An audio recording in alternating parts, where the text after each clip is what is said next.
Welcome to this edition of the Million Dollar Mastermind podcast.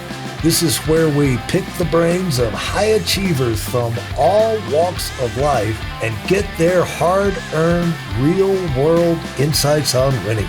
I'm your host, Larry Weidel. And that's very parallel into financial services business that I've been in most of my life. And that is that, an average sale might, depending on what era it was in, might be $500, $800, $1,000, $1,500. But then you get certain people that you get a chance to get the $5 million sale on so-and-so because their uncle has a company and they may get a chance to get it. And they wind up derailing their whole business. They stop getting all the $800, $1,000 sales, keep that steady stream going in chasing the big fish. And then when the big fish doesn't come in, they really sabotage themselves, really. So you really have to keep your basics going, no matter what your opportunities come along, stay inside yourself. If you agree with that? Like you said, in the race starts off and it's fast. It's like you say, well, that's not how I do it.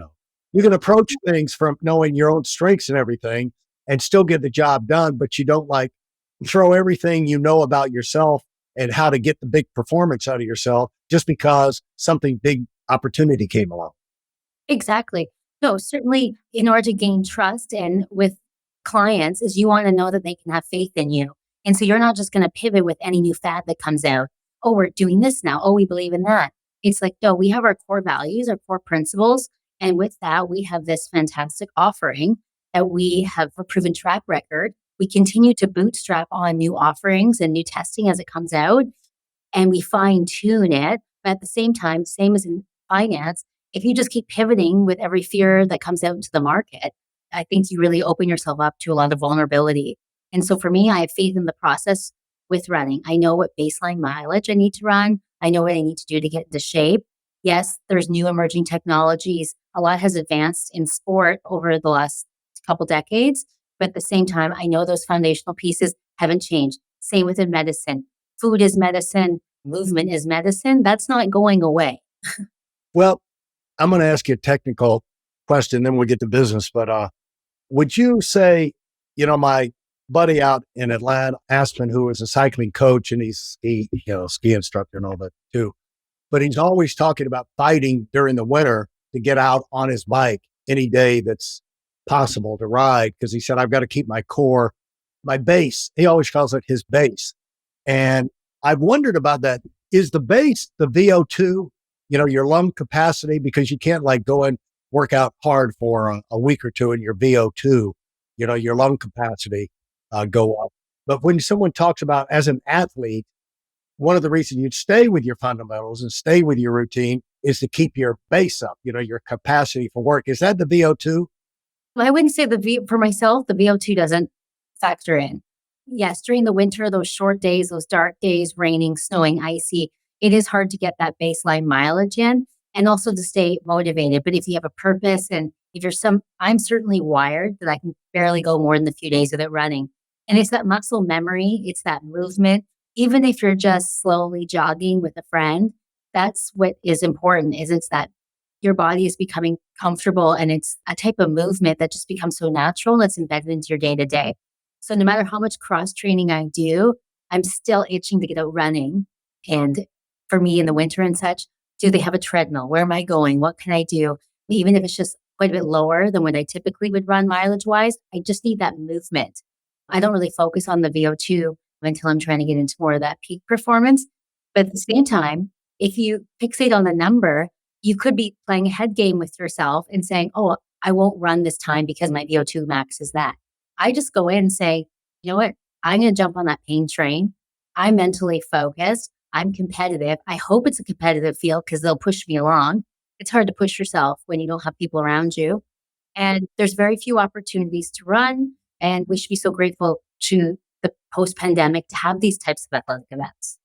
Well, what you've referred to there, I think probably in one thing you raised would have gone over my head even as recently as last summer, because I've been training a lot. We're training some in the gym with my son, who's a competitive bodybuilder and strength training and all that stuff. And I had the mentality that you go to the gym and, you just bust it, you max out, you do shoulders one day and then legs and then max out and this, whether you feel like it or not. But I find since he spent a lot of time down here in the last 3-4 months, that sometimes he'll go in and he just does light sets. He'll do a half hour light sets, 25 reps, 4 sets. And it's not always maxing out our same thing every day. You have to mix it up for yourself.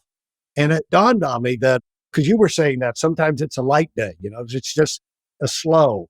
The main thing is you're doing it. And I lucked into that same correct attitude when I went up to North Carolina all by myself to open up an expansion, and dumber than mud and broker than you can imagine. And it's like, I said, well, I've got to do a certain amount of paperwork, certain amount of phone calls, certain amount of reading to study, certain amount of administrative, following up with the home office on processing. And there's all these categories.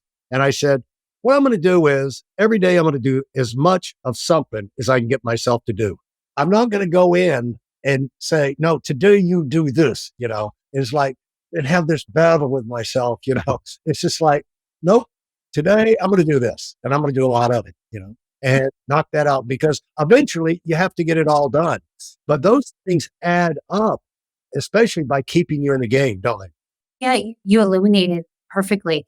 I hope that I can inspire those who are not in the elite field to say, you need to be able to pivot. And so those who are looking to lose weight think that they have to be on the Peloton or do this every single day for lifetime. See, that was the mentality I had. It's just like, Lord, I can't run 5 miles every day. And so you never run it. You don't even walk, But what can you do? So if it's something where you're trying to lose that weight, you're saying, okay, it's all these things compound over time. So I'm going to do these hard workouts and then I'm taking the stairs, do this and do that. You're mindful of your mission, your why. I would like to lose the weight so that I can keep up with my grandkids and have more energy and vitality, and I don't have to worry about my weight being a limiting factor. So that why is what's your daily motivation. But it doesn't mean it needs to be this unpleasant grind. It should be enjoyable. And so, there's days where I have long meetings and I'm traveling and I can't run, but what can I do? Okay, I can get some steps in. I can be walking around the airport. What can I do? And well, how can you win a half marathon and think that doing steps around an airport is contributing? Because for me, it is. I just have this mindset that movement in general does all contribute. So I take the stairs from P4 to my office, 20 cases of stairs. And I put my sneakers on, have a backpack, so it's a little weight bearing and good posture. And I just do this every day. In my mind, I believe that this is contributing and adding a little token to my overall fitness level, because I don't have the time to run and commit 4 hours a day to elite level training.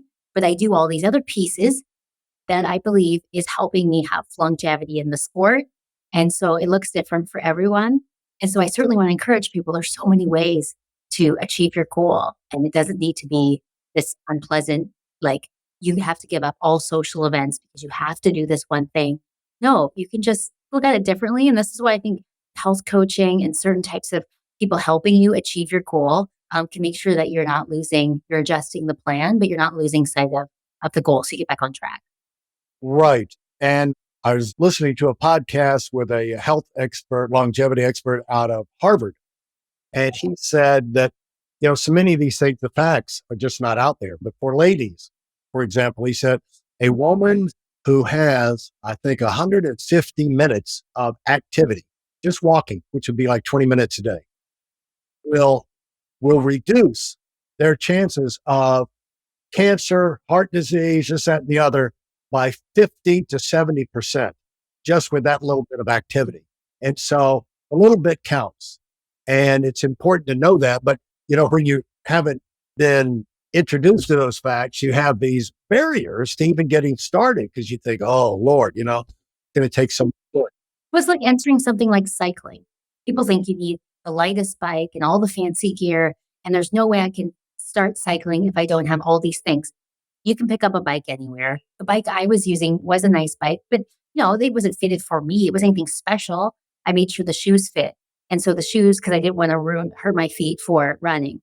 So my priority, as long as the shoes fit, I'll get on any bike. It could be heavy aluminum. It don't matter to me. I want to get out and enjoy cycling and see Aspen as an example. So I think sometimes people overthink it.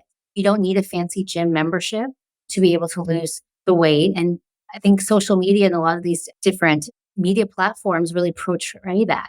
When you can find so much on YouTube to do Pilates without going to a Pilates studio. So I think what is really needed is a plan, because without a plan, it's just a dream. And so for Healthcode Medical, we provide individuals with a plan. But before we provide them with the plan, we do extensive screening to make sure there's nothing brewing. There's no cancers. And then we look at them genetically. And so we need to make sure we are fully informed to provide a targeted plan that's going to yield the best results and make it sustainable. So the upfront work ensures that we are providing that precision, and that's transferable even in sport. If you want to take up a sport, they need a baseline. I'm starting to cycle. I'll start at a different level than somebody else, just given my aerobic fitness. How do you become a professional runner? That's just out of the realm of experience. Yes. So I have a few girlfriends that are signed with Nike or have gone pro, and they either run for the American team or Great Britain. So I can provide context from them, not my own lived experience, because I run the elite level in the national team, but I'm not pro. You're very much meeting those standards, but then you're being compensated for times that you run and the races that you compete in. And so kudos to those individuals. For me, I need intellectually, and I was born with two passions, but I'm finding they're actually being married together, is really to have impact in health. And there's so much going on right now with healthcare, and it's merging together both the passions. And so for me, even if I was given the opportunity to go pro, I wouldn't. I'd love to train with the team and be the one that gets the 1 minute lead and they have to chase me down. But I'm just loving there's a huge paradigm shift happening right now in care. And I'm just so thrilled to be able to contribute to the advancements in how we rethink healthcare. So let's talk about that. You started out in a standard health, with a person who has an interest in healthcare and all, with nursing training, and then got graduate degrees in that. We'll hear about that, but so everyone will know, you get your proper respect. You got onto that to where you made an impact in the business side of it, to the point where you're recognized as Woman of the Year. And I don't know if it's the same association or someone else. They renamed their annual Woman of the Year award after Lisa Brooking. It's now the Lisa Brooking Award. You not only won the award, you have the award named after you. And so there are going to be all these people down the road that are winning the Lisa Brooking Award. So congratulations. Thank you. Yes. Well, it was an honor in of itself to win the award, and then renaming it was so extraordinary. It's presented annually. I've never heard of the awards being renamed. Yes, I know. It's such a privilege. And, at one point they may rename it to someone else. So I just take it year by year. I'm grateful that it's presented yearly. I'm able to attend the gala, give a little talk, and then also meet these extraordinary women that have been selected and then ultimately the winner. And they inspire me. Yeah. So let's talk about, you come up with your interest. What I like about your career path and trajectory is you can start with a nominal interest in a field and start off in the path that everybody does, but then you can keep on climbing. And that's what you've done. You've kept on climbing. So talk about how you did that and what was driving you as you came up through the nursing training. And then you said, I'm going to go and get the master's and all different degrees you got there. And what was driving you? Yes. Well, similar to athletics, which hopefully will transition to what we're just about to talk about, is I had an interest in running. Well, my high school teacher planted the seed. I went home. We come from very modest means. And so I had Walmart running shoes. I had cotton tights that were bell-bottomed at the time, where I had a rubber band on the bottom. And those are my tights. My family's not in sport, and I'm the first in my family to do post-secondary. So we just grew up with very modest means. And so my parents were supportive of me exploring sport, but at the same time, this is what you have. And then I since went on to be sponsored by Saucony, the shoe brand, for 6 years. But at the end of the day, it's a shoe that you run in. And at that time, I was just starting the sport and was pleased with the shoe because I knew nothing different. And then since went on to have success and then be able to have subsequent sponsorships. So with nursing was very much, I started volunteering at the hospital, and my family is not in healthcare profession. And so what got you interested in it? I actually think now I need to give extra kudos to my high school teachers because I thought I would be a teacher.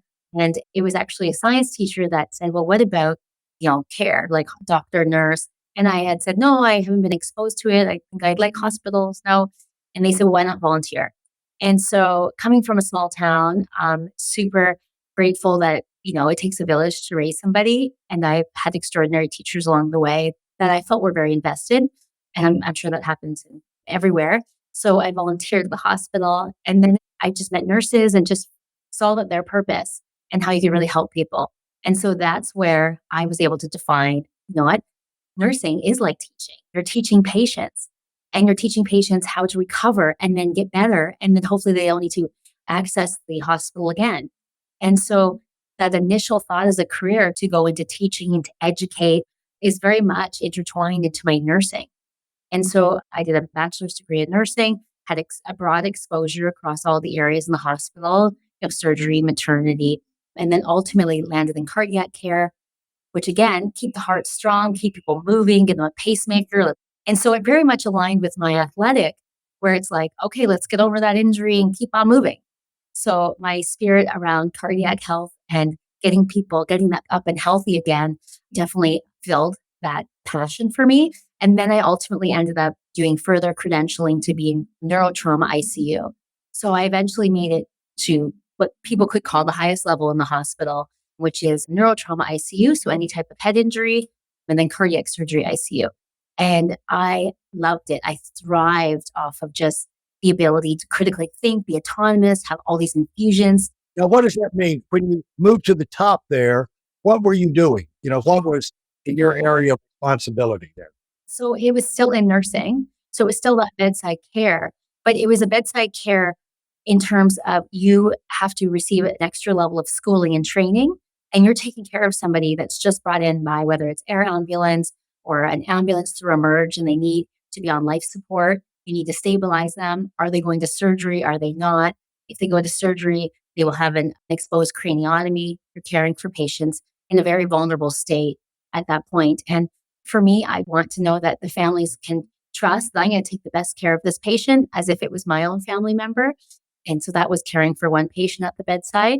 And then I thought, well, what if I can see other patients?